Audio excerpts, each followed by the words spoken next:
What's up, everybody? Ghanaians are seeking and pushing for the prioritization of local content such as music in their country. Is this a wake-up call or useless move? That's our focus on Stitching today. Don't go anywhere. Any my neck the carry head, any my head the carry sense. Check in the sense. Check in the sense. This is another episode of Stitching where we weave stories for you, stitch by stitch.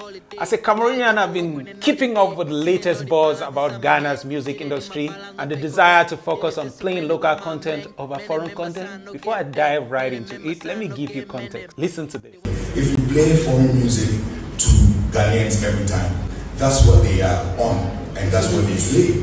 So when you go and check Apple Music Top 100 Ghanaian songs, you see foreign music.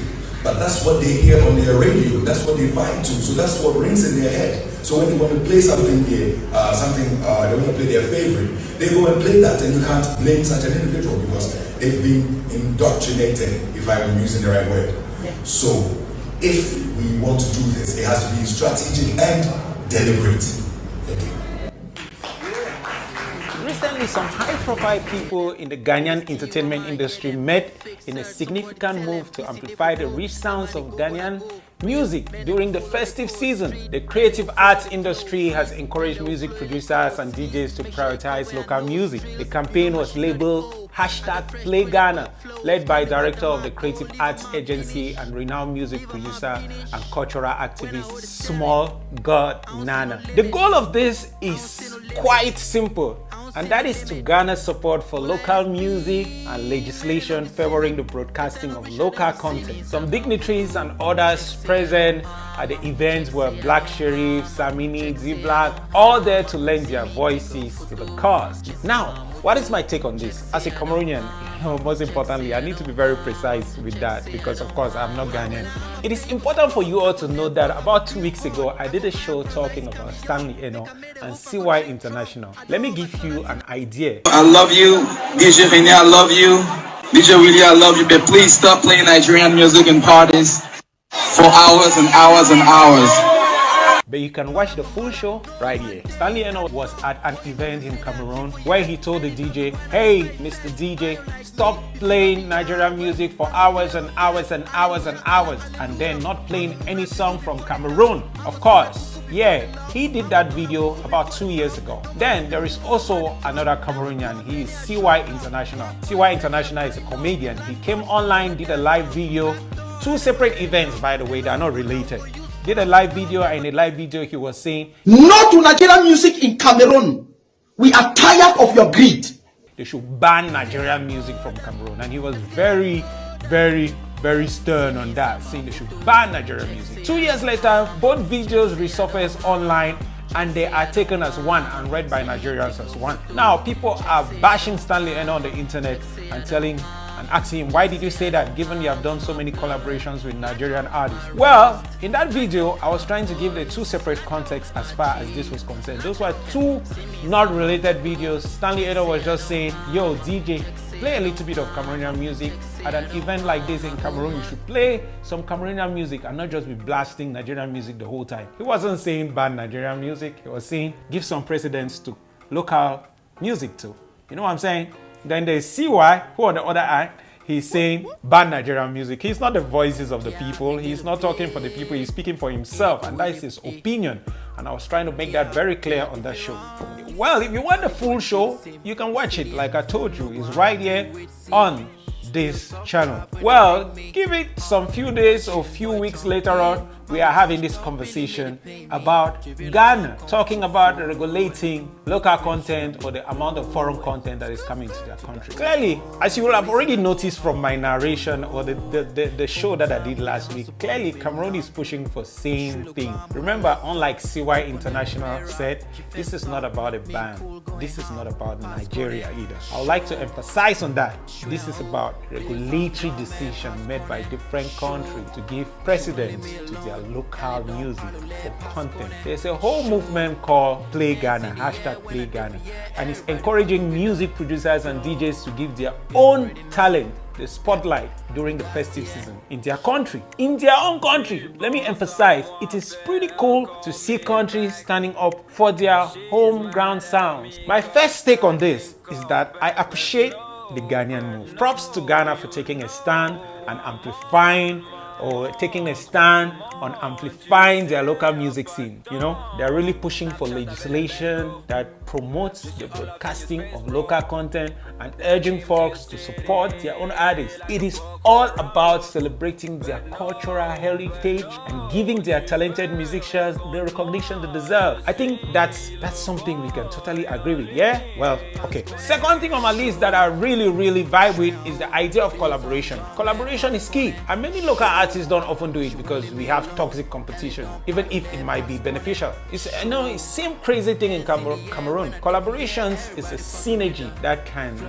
amplify, can have an amplifying effect. I love that Ghana is emphasizing collaboration among their artists and music producers. It is all about the unity, my friend. We support each other, work together, we create an unstoppable force. It's like a ripple effect, leveraging on others' fan base. You know what I'm saying? That's one of the things that I'm really hailing Ghana for making this decision. Third on the list is preserving our cultural identity. We've got to keep our musical roots alive. Folks, just like Ghana, we need to take intentional steps by preserving our cultural identity through music or other art forms such as movies, documentaries, storytelling. Imagine stepping into an African country and all you hear is American hip-hop, though its origin is African, or R&B by the likes of Usher and Chris Brown. Their story would definitely not be ours. Our cultures can get missing in all that. Same thing in Africa. We're all Africans, but we all have different cultures to preserve, and it is our responsibility to preserve these cultures in whatever way we can. By giving priority to our local sounds, we ensure that our rhythms, languages, and stories continue to shine bright. We have got so much to offer, and it is time that we do this and share it to the world. Further on the list is learning from Ghana's example. What are some of the things I've learned from this? You know what's interesting? Ghana is taking inspiration from Nigeria's 70% local content law. But here's the thing, some Nigerians get a little defensive when the topic comes up. They feel like other African countries are attacking them because Nigerian music is so popular worldwide. But hey, let's not forget that Nigeria implemented similar regulations to support their own artists too. Yes, the National Broadcasting Commission in Nigeria has implemented regulations to promote the broadcast of local content, including music, on Nigerian radio television stations. The NBC has introduced the Nigerian Broadcasting Code, which includes provisions aimed at increasing the promotion and consumption of Nigerian music and other forms of local content. These regulations require broadcasters to allocate a certain percentage of their airtime to Nigerian music and other local content. The specific percentage varies depending on the type of station, with different requirements for radio and television stations. The aim of this regulation is to support and promote the Nigerian music industry and provide exposure for their local artists, So I don't understand why this often gets to them when other countries are trying to do the same, It's one of the things that I don't get, but this is one of the things that gave me perspective as far as this PlayGhana, this PlayGhana, because it's been trending online. A lot of people are opinionated about it and talking about it. But yeah, like I said, these are one of the first 4 things that I have learned and been able to pick out of this. Last but not the least on my take as far as this PlayGhana is concerned, the 5th thing that I've learned from this situation, which of course is like the final thing, is it is important to note that this is not about banning or prohibiting foreign music. Okay, Ghana's regulations, just like what Cameroon is seeking from their government, is not about ban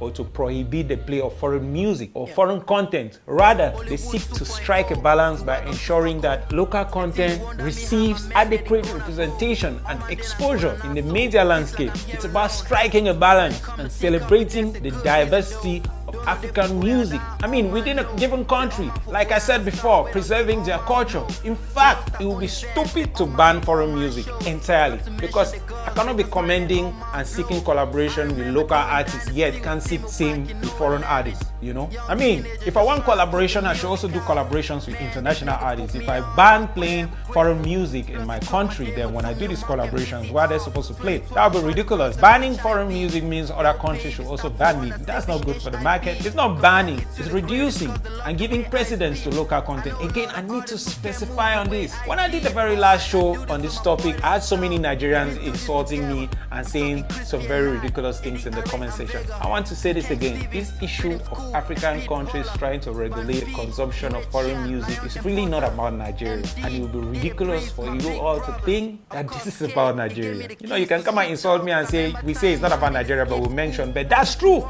because Nigerians are taking it out of context. What is the biggest entertainment industry in Africa right now? Of course, even a blind man will know it's Nigeria right now. Banning Nigerian music will be the most ridiculous thing to be done by any country because music is a subjective business and it is digitally available. You can ban the music if you want to ban the music, but you cannot come to my phone and begin to inspect my playlist, my phone to see if my playlist has foreign songs. Can you? You know? So Nigerians chill. It's not possible. You are taking all over the world and we know that. Again, I'm saying this. I really commend what Ghana is doing and I know that other African countries are picking up on this. This has nothing to do with trying to stop. Like I said again in the last show, I think that Africa is one. I always think so. I think that we're brothers and I think that segregation actually makes us fall apart. And we cannot really achieve something, you know, being segregated. I believe in the power of unity. But you know how they always say, sometimes for a king to be appreciated out of his place of jurisdiction, he already has to be appreciated in his place of jurisdiction. You know,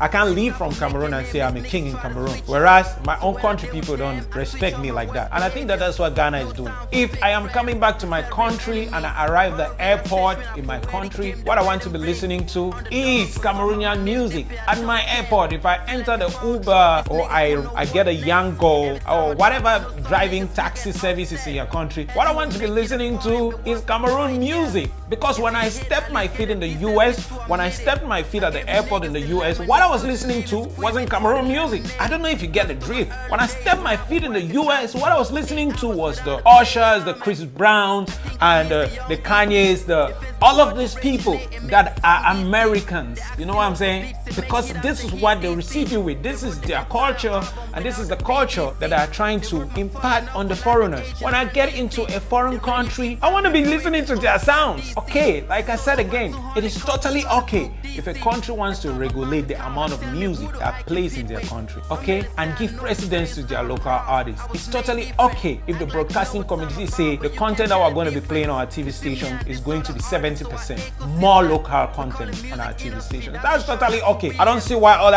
African countries should be getting offended with the decisions made by others. It's ridiculous. It's ridiculous because I think that we take this too hard because it's really much more about the entertainment industry. Because what happens when a country's legislation, of course, regulates the market and says we don't want some specific products to be sold in our country because we're already making that. If Cameroon does not want rice in their country, it's probably because they're already locally making rice and they don't want the infiltration of foreign rice. It's not because foreign rice is bad, it's because they want to give precedence to their local farmers. How is this so hard for people to take in? Why are people always thinking that there's this some sort of jealousy? I don't think that is jealousy, man. I don't think that is jealousy. It's not that deep. It's not that deep. Yeah, ladies and gentlemen, that's all we had for you in this edition of Stitching, only on Karawa Media, where we give you what's hot and what's not. If you love our show and you love what we're giving you every week, remember to subscribe, follow us on our social media platforms, and share. It is always me, your ever smiling black boy, Karawa. In a good bag, or a bullet with a fly. Time to reach back and back.